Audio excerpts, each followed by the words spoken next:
হাতের রেখা দিয়ে কি আসলেই মানুষের ভাগ্য নির্ধারিত হয়? যদি হাতের রেখা কাজ করেই থাকে, তাহলে অনেকের ভাগ্যরেখা পরিপূর্ণ থাকার পরও কেন তার জীবনের দুর্দশা দূর হয় না? জানুন স্বয়ং আধ্যাত্মিক শক্তিসম্পন্ন পীর জ্যোতিষরাজ লিটন দেওয়ান চিশতির মুখেই।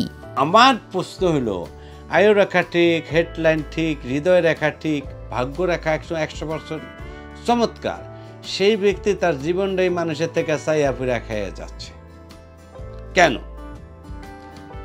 এখন তার দেখা যাচ্ছে ভাগ্যরেখা এত সুন্দর, বৃহস্পতি এত পক্ষে, রবি ভালো, চন্দ্র ভালো, কেতু ভালো, কিন্তু উনি যেই টাইমে এই দুনিয়াতে আসছে ওই মারপেটে থেকে রাহু নিয়ে পৃথিবীতে বেরিয়েছে।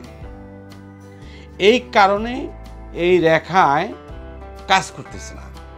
রেখা আছে, যেরকম দেশ আছে পানি নাই, নদী আছে মানে সাগর আছে জল নাই, এরকম আর কি। এইটাকে বলে বুধ বৃহস্পতি, এটা বুধ, এটা রবি, এটা শনি, এটা বৃহস্পতি, রাহু, কেতু, চন্দ্র, এগুলো বিভিন্ন নাম। এই রেখার সাথে আপনার ভাগ্যের কোনো সম্পর্ক নাই। এই রেখাকে যদি আপনি প্রাধান্য দেন, তাহলে আপনার এই রেখার সাথে সাধনার জোর থাকতে হবে, এবং এই রেখাকে পূর্ণ করার জন্য বৃহস্পতি পক্ষে থাকতে হবে, শনি পক্ষে থাকতে হবে, রাহুর গ্রাস মুক্ত থাকতে হবে, মানুষের দোয়া থাকতে হবে।